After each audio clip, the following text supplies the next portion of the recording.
lead naratif pada feature tidak diartikan bertutur. Karena semua feature itu bertutur, tidak diartikan bercerita, karena semua feature itu bercerita. Maka lead naratif dalam feature adalah memberikan kesempatan kepada pembaca menjadi tokoh utama. Paham ya? Jelas ya? Jelas, Pak. Oke.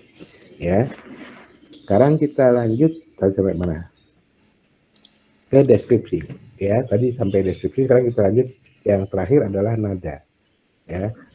Nada di dalam feature ya, meskipun nada biasanya kamu dengar pada musik, tapi nada dalam feature itu ada pada dua pengertian. Yang pertama adalah suara atau sound. Maksudnya adalah ya nada suara. Nada suara di dalam feature itu adalah apa yang ingin disampaikan oleh.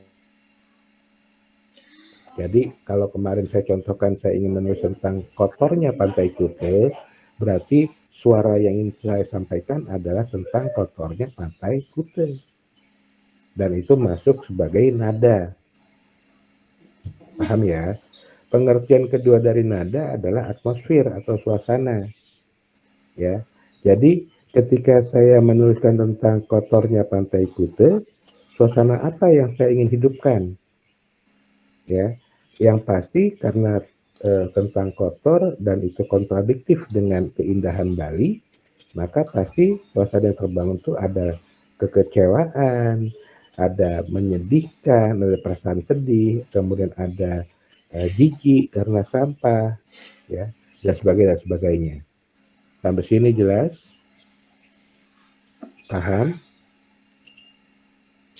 Oke. Maaf, Pak, bisa diulang yang pertama tadi sebelum atmosfer itu apa ya? Tadi kurang jelas di saya. Suasana.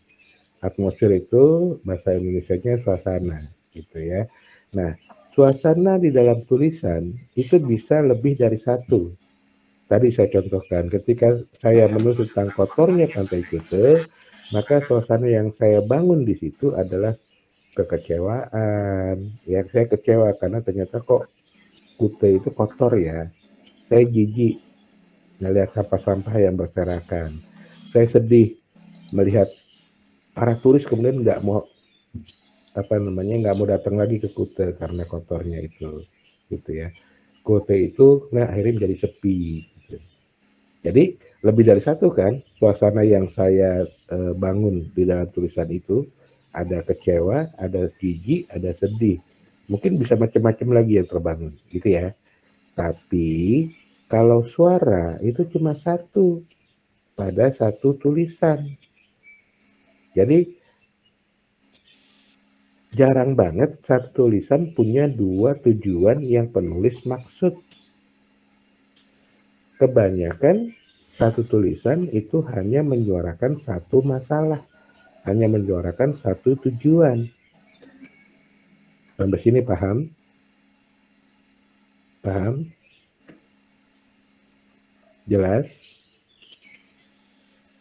Oke, secara keseluruhan dari awal sampai sampai nada ini, ya sebelum kita masuk ke penutup, ada yang mau bertanya? Silakan. Ada?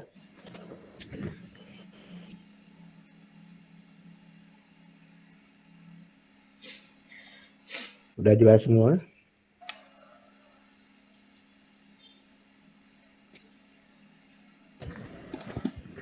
Bapak, saya izin bertanya.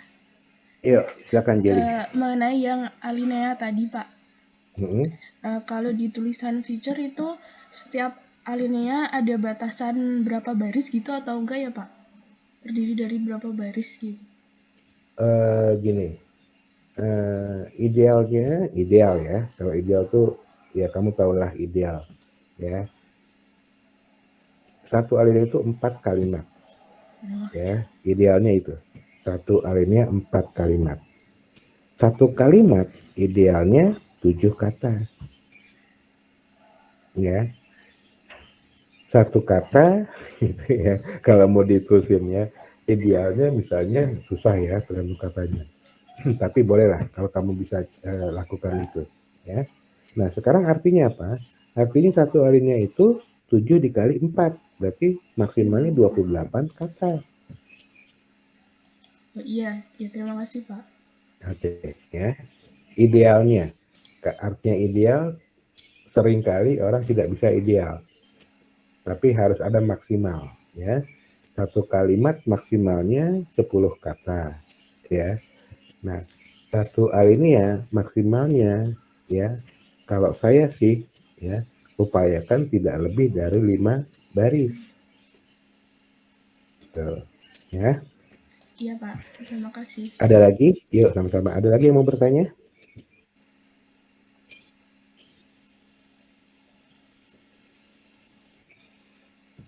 Silakan. Apa udah jelas semua?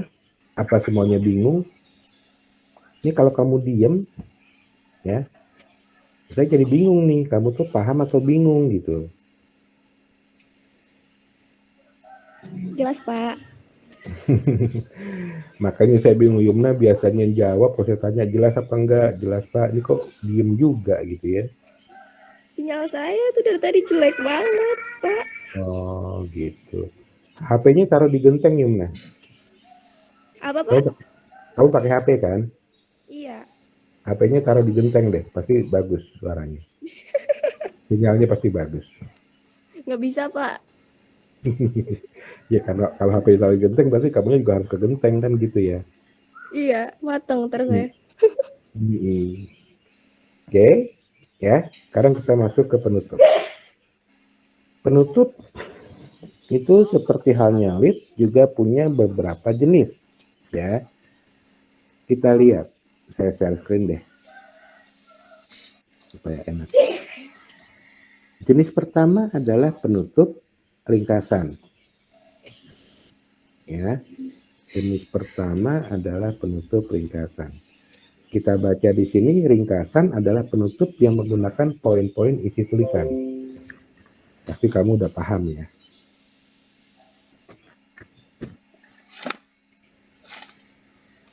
Paham ya? Nggak usah dikasih contoh ya untuk penutup ringkasan. Paham, Pak. Oke, sekarang saya mau bertanya. Waktu SMA kamu pernah nggak guru kamu atau SMA atau SMP gitu di akhir kuliah sebelum selesai dia bilang tolong bikin ringkasan ya, pelajaran hari ini besok dikumpulkan. Pernah nggak bilang gitu? Pernah. Oke. Lain waktu dia bilang tolong bikin rangkuman ya, besok dikumpulkan. Pernah? Iya, Pak. Pernah, Pak. Nah, sekarang pertanyaan saya, yang kamu kumpulkan sama nggak isinya? Padahal kalimatnya beda ya. Yang pertama ringkasan, yang kedua rangkuman. Tapi yang saya tanya ke kamu, yang kamu kumpulkan itu sama nggak isinya? Sama, Pak. Ya, oke. Sekarang saya tanya, menurut kamu beda nggak sih ringkasan sama rangkuman?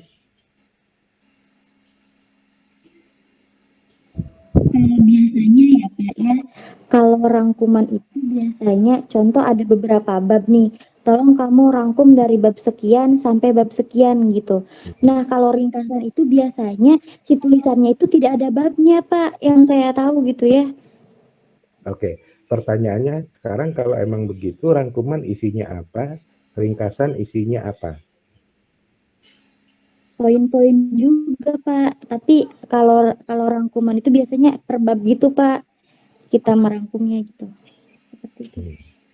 Ya bisa juga per bab dibuat ringkasannya. Kenapa cuma rangkuman yang untuk per bab? Ringkasan juga bisa per bab. Ya, jadi kamu belum bunyi nih beda ringkasan dan rangkuman. Siapa lagi yang mau bantu menjelaskan beda ringkasan dan rangkuman?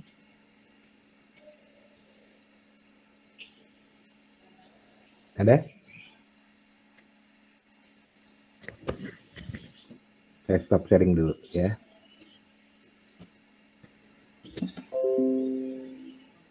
Kamu sepakat ya bahwa ringkasan dan rangkuman itu beda? Sepakat? Sepakat, Pak. Oke. Kalau sepakat apa bedanya?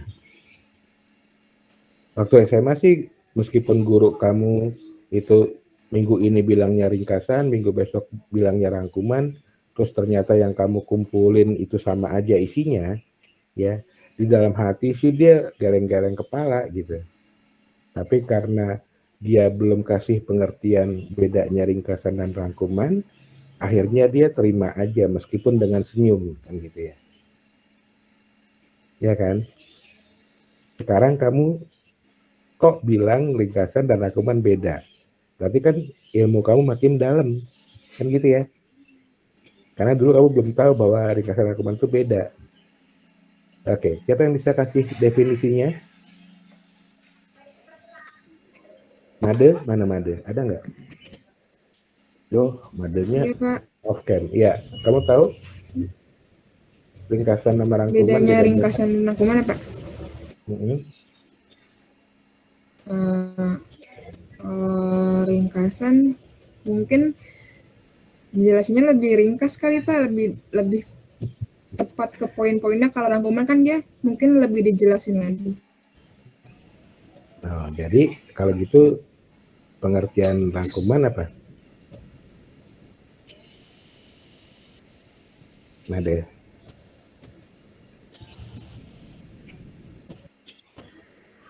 Apa deh pengertian rangkuman? Kau bilang ditambah penjelasan tadi. Jadi pengertian rangkumannya apa? Ada lagi yang lain yang mau berpendapat? Melan boleh nggak, Pak? Boleh, kenapa enggak? Eh, Penasaran. Berarti saya sering sering buat salah gitu ya, Pak ya? Waktu SMA, di sini sih katanya,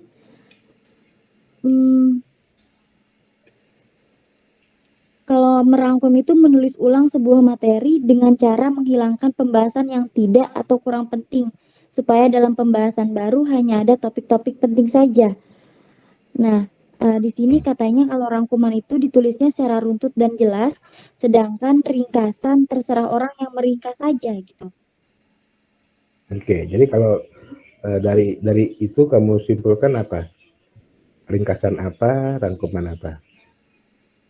Nah, jadi kalau rangkuman itu kan kita harus tersusun berarti Pak, harus terperinci gitu ketika menuliskannya. Sedangkan kalau ringkasan ya terserah kita aja gitu mau ngeringkas bagian apa gitu, ininya apa gitu, seperti itu Pak. Oke, good. Siapa sepakat dengan Melan kalimatnya?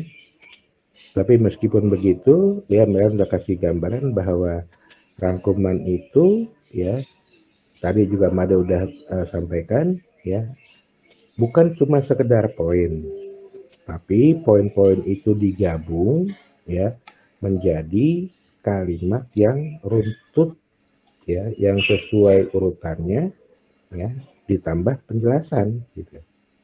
Jadi kalau ringkasan hanya poin-poin, tapi kalau rangkuman penggabungan poin-poin ya yang runtut dan diperjelas. Gitu ya. Paham ya sekarang ya bedanya ringkasan sama rangkuman? Paham? Paham Pak. Oke, good. Jangan-jangan kamu dari awal udah paham ya? Sekarang kita masuk ke kesimpulan. Nah, jadi ringkasan, rangkuman, kesimpulan itu 3 hal yang berbeda. Ya, jangan kamu masih kayak anak SMA yang tidak membedakan. Kesimpulan adalah hasil akhir, itu definisinya ya dari tulisan. Jadi, sedangkan kalau penutup kesimpulan adalah penutup yang menggunakan inti dari hasil akhir isi tulisan. Jelas ya? Nggak perlu contoh ya. Kemudian kita lanjut ke penutup klimaks. Adalah penutup yang menggunakan puncak isi tulisan. Siapa yang bisa kasih contoh untuk poin nomor 3 ini? Ada yang bisa kasih contoh?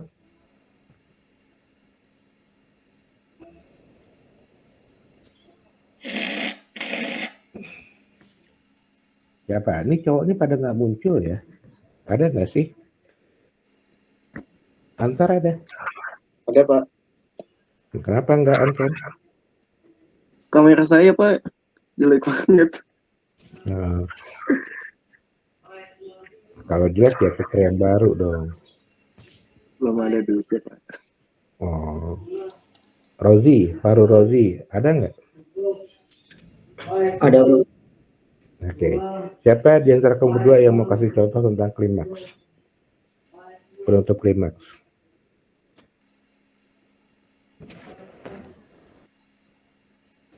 Ada? Ini ketua kelas juga nggak pernah on cam ya. Kayaknya saya jarang banget melihat ketua kelas on cam. Nggak ada kan orangnya? Pak, Eh, sebagai siapa? informasi Pak, ketua kelas itu Sahrani kan ngasih tahu ke Sri kalau dia itu mau istirahat total soalnya mau dioperasi Pak. Oh, sakit apa? Ada infeksi apa ya di pundaknya gitu. Kok dia nggak bilang sama saya ya? Kan harusnya bilang. Ya terserah sih ya. Ya paling setelah tahu dari istri saya cuma ikut bantu doa. Tapi harusnya kan sebagai etika, apalagi sebagai ketua kelas dia ngomong dong gitu. Kalau dia nggak bisa, pasti halnya ngomong ke Sri gitu. Ya. Nanti kan di ujian kan saya nggak akan tahu dan nggak mau tahu gitu tentang kenapa kamu nggak ikut, kenapa kamu nggak on cam gitu kan. Soalnya kan sama aja antara yang ikut, yang on cam dengan yang tidak. Oke ya, gitu. Kalau Sri masih ketemu dia, ya bilang aja harusnya dia ngomong. Padahal sebelum-sebelumnya dia aktif banget ngejapri saya. Tapi ketika kuliah saya jarang lihat dia.